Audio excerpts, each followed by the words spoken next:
नमस्कार दोस्तों, स्वागत है आपका आपके अपने channel BSA government job news में। तो जैसा कि आप लोग जानते हैं कि हर रोज सुबह 8 बजे आप लोग की करंट अफेयर की क्लास होती है। तो आज की क्लास आप लोग के सभी एग्जाम के लिए बहुत इंपॉर्टेंट रहने वाली है। जैसे कि आपका SSC MTS, GD, railway group D, NTPC, UP triple SC, PET, UPSI सभी आने वाले आगामी परीक्षाओं के लिए बहुत इंपॉर्टेंट है। और इसमें हम लोग यहाँ पर एक साल के करंट अफेयर के क्वेश्चन डिस्कस कर रहे हैं, जो कि आप लोग के एग्जाम के पॉइंट ऑफ व्यू से काफी इंपॉर्टेंट है। तो दोस्तों आज आप लोग का टेस्ट होगा। टेस्ट में आज करीब करीब हम लोग जो है 30 क्वेश्चन को डिस्कस करेंगे। करीब करीब 28 से लेकर 30 तक। तो बहुत ही इंपॉर्टेंट आज का सेशन रहने वाला है। तो अगर ये क्लास आपको पसंद आए तो वीडियो को लाइक कीजिएगा, क्लास को शेयर कीजिएगा, मिलकर आप लोग जो है सपोर्ट कीजिएगा। तो चलिए दोस्तों शुरू करते हैं आज की अपनी इस क्लास को। जय बीएसए क्लास, और करते हैं आज की क्लास की शुरुआत। तो आज का पहला क्वेश्चन है, दुनिया का पहला देश जिसने कोरोना वैक्सीन को आम लोगों के वैक्सीनेशन के लिए रजिस्टर्ड करवाया, रशिया, अमेरिका, चाइना या फिर इंडिया? तो आइए मेरे प्यारे दोस्तों, आपका सही जवाब क्या होगा? ए, बी, सी या फिर डी?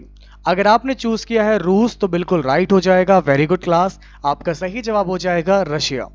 नेक्स्ट क्वेश्चन देखिए आपको क्या दिया गया है। आम लोगों के लिए रूस में रजिस्टर्ड हुई दुनिया की पहली कोरोना वैक्सीन का जो गेम कोविड वैक है, इसका उपनाम क्या रखा गया? जैम कोविड वैक है, इसका उपनाम क्या है? ए, बी, सी या फिर डी? तो अगर आपने चूज किया है option number C, Sputnik fifth, बिल्कुल राइट होगा। Very good class. आज के टेस्ट का तीसरा प्रश्न आपके सामने है, बताइए भारतीय मूल की किस महिला को अमेरिका के उपराष्ट्रपति चुनाव का उम्मीदवार चुना गया था? निकी हेली, कमला हैरिस, बॉबी जिंदल, साधना खरे? हाँ दोस्तों, तो बिल्कुल आप लोग सही बता रहे हैं। अगर आपने चूज किया है कमला हैरिस, ऑप्शन नंबर बी, तो बिल्कुल राइट बता रहे हैं आप लोग, शाबाश। आइए टेस्ट का आज का चौथा प्रश्न आपके सामने है। केंद्र सरकार ने ग्रेट निकोबार द्वीप में ट्रांसशिपमेंट पोर्ट का निर्माण कितनी रकम में करवाने की घोषणा की है? 11,000 करोड़ रुपए, 10,000, 10,100, 14,000? तो आपको बताना चाहेंगे सही जवाब हो जाएगा आपका ऑप्शन नंबर बी होगा आपका 10,000 करोड़ रुपए। ठीक है। अगला क्वेश्चन आप लोग के सामने आपको दिया गया है। आईसीसी ने हाल ही में इनमें से किस भारतीय घरेलू एम्पायर को इंटरनेशनल पैनल में शामिल किया है? ए, बी, सी या फिर डी? बिल्कुल आपने सही बताया। अगर आपने चूज किया है ऑप्शन नंबर बी, अनंत पद्मासन, बिल्कुल राइट हो जाएगा। अनंत पद्मनाभन इसका बिल्कुल राइट आंसर होगा। आज के टेस्ट का अगला क्वेश्चन देखिए आपको क्या दिया गया है। सभी लोग यहां पर ध्यान दीजिए। भारत के पूर्व खिलाड़ी, ठीक ना, मणि तोम्बी सिंह का 9 अगस्त को निधन हो गया। ये आपके किस खेल से जुड़े हुए थे? हॉकी, फुटबॉल, टेनिस या फिर क्रिकेट? तो देखिए दोस्तों, एक बहुत ही अच्छा क्वेश्चन आप लोग के सामने है। भारत के पूर्व खिलाड़ी मणितोम्बी सिंह का 9 अगस्त को निधन। इनका संबंध है फुटबॉल से। सबसे पहली बात, ये आपके मोहन बागान क्लब के कप्तान रह चुके हैं। ये आपके जो है मोहन बागान क्लब के कप्तान रह चुके हैं। इसके अलावा वह भारतीय फुटबॉल टीम के पूर्व डिफेंडर भी थे और अंडर 23 टीम के सदस्य भी रह चुके हैं, जिसने 2003 में भारत में वियतनाम को हराकर एलजी कप जीता था। जी हाँ दोस्तों, तो इनका संबंध हो जाएगा फुटबॉल से। शाबाश। अब आपका अगला प्रश्न आपके सामने है, इसको बताइए। विश्व अंगदान दिवस आपका कब मनाया जाता है? Do you know everyone, when is world organ donation day celebrated? 14 अगस्त, 13 अगस्त, 12 अगस्त या फिर 11 अगस्त? तो अगर हम इस क्वेश्चन की बात करेंगे तो आपका सही जवाब हो जाएगा ऑप्शन बी होगा 13 अगस्त।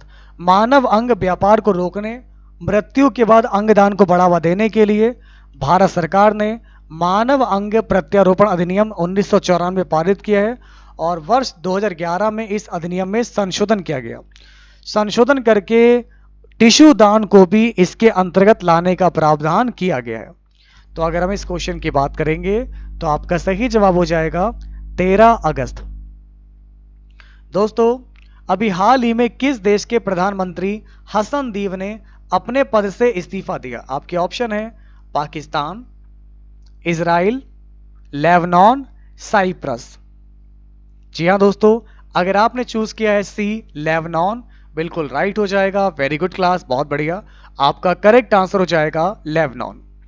अगला प्रश्न आपकी स्क्रीन पर आपको दिया गया है, इसको बताइए। बिल्कुल ध्यान से पढ़ते रहिए दोस्तों। अभी किस राज्य ने अरुणोदय योजना को लॉन्च किया? ये वाला क्वेश्चन इंपॉर्टेंट है क्योंकि योजनाएं पेपर में आती हैं। तो किस राज्य ने अरुणोदय योजना लॉन्च की जिसके तहत गरीब परिवार को 830 रुपए नगद रकम मुहैया करवाई जाएगी? असम, मिजोरम, अरुणाचल प्रदेश या फिर केरल?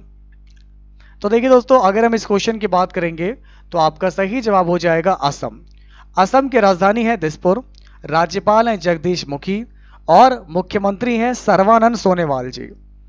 अगला क्वेश्चन आप लोग के सामने आपको दिया गया है, विश्व हाथी दिवस कब मनाया जाता है? वर्ल्ड एलिफेंट डे आपका कब मनाया जाता है?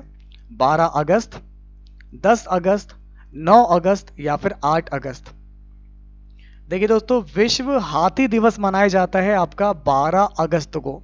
तो अगर आपका आंसर आ रहा है 12 अगस्त आ रहा है तो बिल्कुल राइट होगा। वेरी गुड क्लास, बहुत बढ़िया। ओके, अब कुछ और भी स्पेशल प्रश्नों को देखेंगे यहां पर। तो अगला क्वेश्चन आप लोग के सामने आपको दिया गया है, सभी लोग यहां पर ध्यान दीजिएगा। महेंद्र सिंह धोनी ने 15 अगस्त 2020 को किस जगह के क्रिकेट से संन्यास लेने का ऐलान किया है? तो आपने सुना होगा कि महेंद्र सिंह धोनी जी ने 15 अगस्त 2020 को किस तरीके के क्रिकेट से संन्यास लेने का ऐलान किया है? तो आपका राइट आंसर हो जाएगा अंतरराष्ट्रीय क्रिकेट से। तो जिनका भी आंसर आ रहा है अंतरराष्ट्रीय क्रिकेट, बिल्कुल राइट होगा। वेरी गुड क्लास, बहुत बढ़िया। सुरेश रैना ने किस तरीके से क्रिकेट से संन्यास लेने का ऐलान किया है? अब आप बताइए।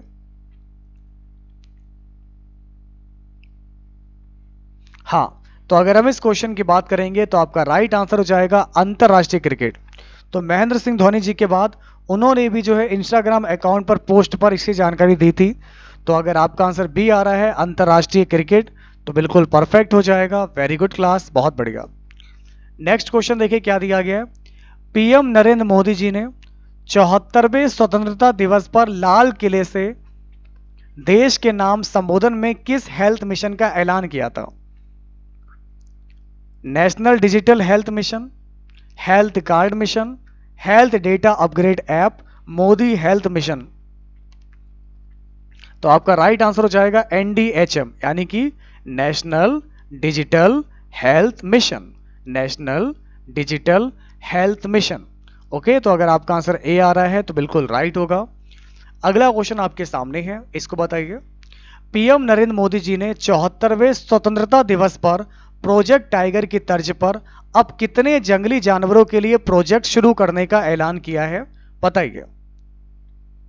आपके ऑप्शन है हिरन, शेर, हिप्पोटामस या फिर चीता। तो आपका राइट आंसर हो जाएगा शेर। ये है आपका प्रोजेक्ट लायन। इसे आपका एशियाटिक लाइन भी कहा जाता है। इसके तहत शेरों की मौजूदगी वाले क्षेत्रों का विस्तार सहित बीमारियों से बचाने के लिए भी रिसर्च पर जोर दिया जाएगा। ओके, तो अब नया प्रोजेक्ट दोस्तों क्या है? प्रोजेक्ट लायन है, लॉयन। अगला क्वेश्चन आपके सामने है। तो प्यारे मित्रों, नरेंद्र मोदी जी ने 74वें स्वतंत्रता दिवस पर प्रोजेक्ट डॉल्फिन शुरू करने का ऐलान किया। इसके तहत किस तरीके की डॉल्फिन का संरक्षण होगा? नदियों की डॉल्फिन, समुद्र की डॉल्फिन, तालाब की डॉल्फिन, ए और बी दोनों? देखिए, तालाब का तो पता नहीं, लेकिन हाँ, नदियों और समुद्र की तो बात चली रही थी। तो इसमें जैसे कि आप लोग को पता ही होगा कि ताजा आकलन के मुताबिक देश की अलग अलग नदियों में करीबन 3700 डॉल्फिन पाई जाती हैं। इन्हें बोलते हैं गंगेटिक डॉल्फिन के नाम से भी जानते हैं। तो किन किन राज्यों से होकर बहने वाली नदियों में डॉल्फिन है?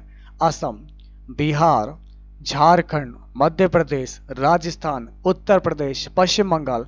तो इस प्रोजेक्ट के तहत देश में अगले 10 सालों तक डॉल्फिन के संरक्षण को लेकर अभियान चलेगा। तो अगर आपका आंसर यहां से आ रहा है ऑप्शन नंबर डी आ रहा है तो बिल्कुल राइट होगा। वेरी गुड क्लास, बहुत बढ़िया। अब देखिए, आपका अगला क्वेश्चन आप लोग के सामने आपको दिया गया है।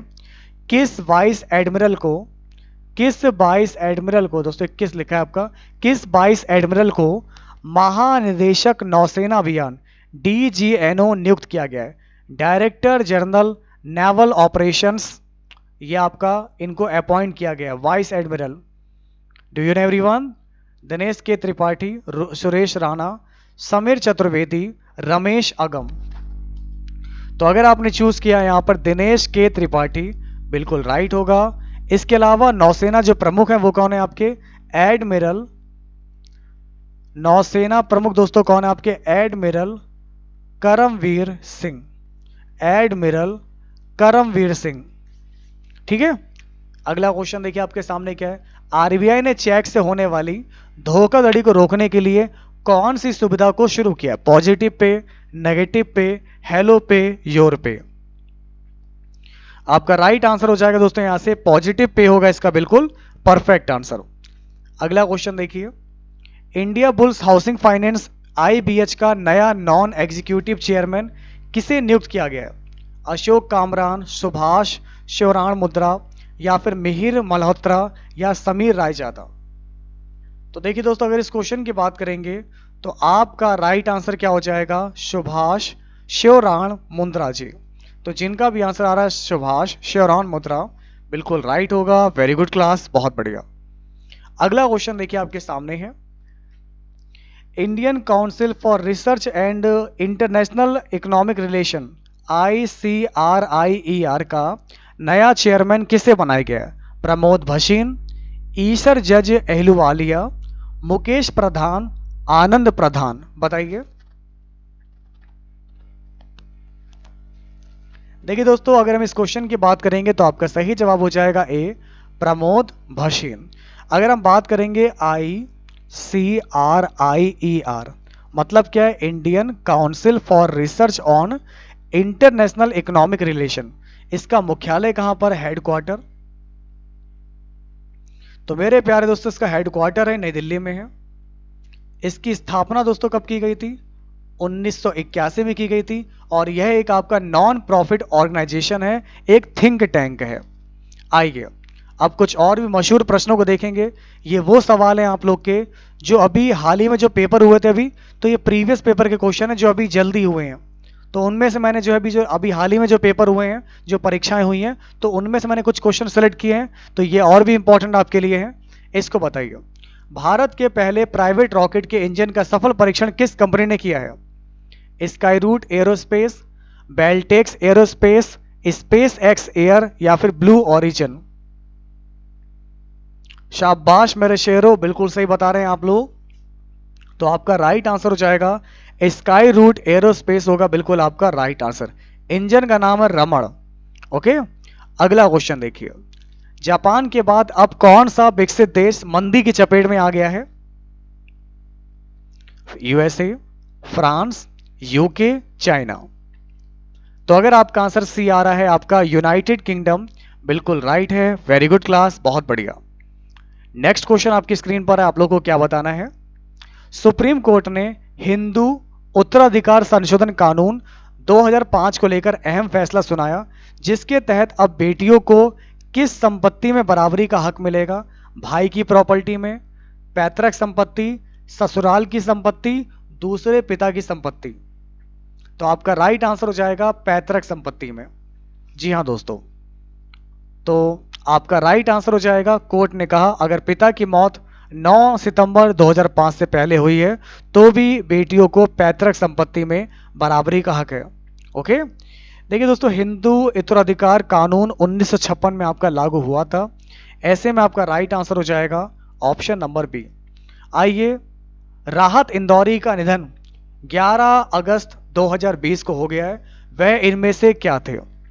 तो आपको पता होगा ये आपके शायर भी थे और गीतकार भी थे, और इनका काफी मशहूर जो शेर था आपने सुना होगा कि मैं मर जाऊं तो मेरी एक पहचान लिख देना। क्या बोला था इन्होंने यहां पर कि मैं मर जाऊं तो मेरी एक पहचान लिख देना, लहू से मेरी पेशानी पे हिंदुस्तान लिख देना। तो ये इनकी जो है काफी मशहूर जो था शेर था। आपको पता होगा ये कोरोना वायरस से संक्रमित थे और इसी दौरान जो है 11 अगस्त 2020 को अस्पताल में हार्ट अटैक हुआ जिसकी वजह से उनका निधन हो गया। 1 जनवरी 1950 को मध्य प्रदेश के इंदौर में इनका जन्म हुआ था। शायरी से पूरे देश में ही काफ़ी मशहूर थे। राहत ने कई फिल्मों के लिए गीत भी लिखे थे। इन्होंने मुन्ना भाई एमबीबीएस, मीनाक्षी, खुद्दार, नाराज, मर्डर, मिशन कश्मीर, करीब, बेगम जान, घातक, इश्क, जन्म, जानम, सर, आशिया, बहुत सारी फिल्मों में काम किया है। ओके ना। तो ऐसे में आपका राइट आंसर हो जाएगा ऑप्शन नंबर ए होगा आपका शायर और गीतकार। अगला क्वेश्चन आप लोग के सामने आपको दिया गया है। बेलारूस में लगातार छठी बार कौन राष्ट्रपति बना है? मॉरिसस डॉन, स्वेतलाना तिनसुकाया, ठीक ना, अलेक्सांड्रो लुकाशेंको, मारी शरीन। तो देखिए अगर हम इस क्वेश्चन की बात करेंगे, अलेक्सेंडर, आपको यहां पर क्या दिया गया, अलेक्सेंडर लुकाशेंको। तो जिनका भी आंसर आ रहा है अलेक्सेंडर लुकाशेंको, ये 26 साल के हैं, ये सत्ता में है आप लोग के। तो दोस्तों इनको ध्यान दीजिएगा, ये जो आप लोग के 26 साल से ही जो है सत्ता में बने हुए हैं। और यहाँ की जो राजधानी वो क्या है? बेलारूस की राजधानी बताइए, कमेंट करके फटाफट से बताइए। बेलारूस की राजधानी आप लोग की है मिन्स्क। बेलारूस की राजधानी आप लोग की है मिन्स्क है। और यहां पर मुद्रा चलती है बेलारूसी रूबल, ठीक है ना। तो यहां के राष्ट्रपति कौन बनाएगा आप लोग के यहां से? Alexander Lukashenko. अगला क्वेश्चन आपके सामने है, इसको बताइए। Steel authority of India limited ने अपना नया अध्यक्ष किसे बनाया है? टीना डावी, सोमा मंडल, नालिनी अवस्थी, राजीव कुमार। तो अगर आपने चूज किया है ऑप्शन नंबर बी सोमा मंडल, बिल्कुल राइट होगा। सेल का मुख्यालय कहां पर है? सेल का जो हेडक्वार्टर है ये है आपका नई दिल्ली में। सेल का जो मुख्यालय है वो कहां पर आपका? नई दिल्ली में है। अगला क्वेश्चन आप लोग के सामने आपको दिया गया है, इसको बताइए आप लोग, काफी इंपॉर्टेंट क्वेश्चन है। फोर्ब्स मैगजीन ने साल 2020 के लिए हाइपरेस्ट पेड एक्टर्स की टॉप 10 लिस्ट जारी की और इसमें किस बॉलीवुड एक्टर को जगह मिली है? सलमान खान, अक्षय कुमार, अमिताभ बच्चन, अजय देवगन। तो आइए मेरे प्यारे दोस्तों, आप सभी लोग बताइए कि क्या होगा इस क्वेश्चन का बिल्कुल सही जवाब। देखिए दोस्तों, सभी लोग वीडियो को लाइक करते रहिएगा, सभी लोग क्लास को जो है शेयर करते रहिए। बहुत ही इंपॉर्टेंट जो आप लोग का सेशन है, इसी तरीके से आप लोग के जो क्वेश्चन आपके एग्जाम में देखने को मिलेंगे। ओके, तो आइए मेरे प्यारे मित्रों, आप सभी लोग बताइए कि क्या होगा आपका इस क्वेश्चन का बिल्कुल एग्जैक्ट आंसर। तो यहां पर अगर हम इस क्वेश्चन की बात करेंगे तो आपका सही जवाब हो जाएगा अक्षय कुमार, ठीक है ना। तो जिनका भी आंसर यहां पर अक्षय कुमार आ रहा है बिल्कुल राइट है। वेरी गुड क्लास, बहुत बढ़िया कर पा रहे हैं आप लोग। तो आपका इस क्वेश्चन का सही जवाब हो जाएगा अक्षय कुमार होगा इसका बिल्कुल परफेक्ट आंसर। अब बढ़ते हैं आगे दोस्तों, नेक्स्ट क्वेश्चन आप लोग के सामने आपको दिया गया है। ट्रैफिक सिग्नल पर फीमेल आइकन का इस्तेमाल करने वाला भारत का पहला शहर कौन बना है? ए, बी, सी या फिर डी? तो इसमें आपका राइट आंसर हो जाएगा ट्रैफिक सिग्नल पर फीमेल आइकन का इस्तेमाल करने वाला भारत का पहला शहर बना है आपका मुंबई। तो जिनका भी आंसर मुंबई आ रहा है बिल्कुल परफेक्ट हो जाएगा। वेरी गुड क्लास, बहुत बढ़िया। अंतरराष्ट्रीय युवा दिवस आपका कब मनाया जाता है? एक क्वेश्चन आपके लिए है, सभी के लिए, कमेंट करके दोस्तों आप लोग मुझे बताएगा अंतरराष्ट्रीय युवा दिवस कब मनाया जाता है? इंटरनेशनल यूथ डे कब मनाया जाता है? ओके, तो ये कब मनाया जाता है ये आप मुझे बताइएगा। और इसकी थीम दोस्तों क्या है 2020 की? 2020 की इसकी थीम है youth engagement for global action. Youth engagement for global action. बात समझ में आ रही है आपको? तो काफी इंपॉर्टेंट क्वेश्चन है। तो जिनका भी आंसर आ रहा है 12 अगस्त बिल्कुल राइट है। अच्छा, भारत में नेशनल यूथ डे कब मनाया जाता है? तो भारत में आप लोग का 12 जनवरी को मनाया जाता है भारत में, जबकि अगर हम बात करेंगे अंतर्राष्ट्रीय तो ये 12 अगस्त को मनाया जाता है। कब और क्यों मनाया जाता है दिवस? देखिए 17 दिसंबर 1999 को यूनाइटेड नेशन महासभा ने इस दिवस को 12 अगस्त मनाए जाने का फैसला लिया। पहली बार यह दिवस 2000 मनाया गया। तो पहली बार नेशनल यूथ डे साल 2000 में मनाया गया था। और भारत में नेशनल यूथ डे जो है 12 जनवरी को स्वामी विवेकानंद जी की जन्म दिवस से मनाया जाता है। तो ये आपका हो जाएगा 12 अगस्त। और वैसे अगर हम बात करेंगे national youth day, national youth day तब आ जाएगा 12 जनवरी। तो कंफ्यूज मत होइएगा, तभी मैंने बता दिया, नहीं तो फिर आप कंफ्यूज होते रहते हो। तो कैसे लगी क्लास? उम्मीद करता हूँ कि आज का सेशन आप लोग को पसंद आया होगा। तो अगर ये क्लास आपको इंपॉर्टेंट लगी हो, हेल्पफुल लगी हो, तो वीडियो को लाइक कीजिएगा, क्लास को शेयर कीजिएगा, मिलकर आप लोग सपोर्ट कीजिएगा। तो फिर होगी आपसे मुलाकात, तब तक के लिए दोस्तों नमस्कार, जय बीएसए, जय बीएसए क्लास। और आप सभी का तहे दिल से बहुत बहुत धन्यवाद, शुक्रिया।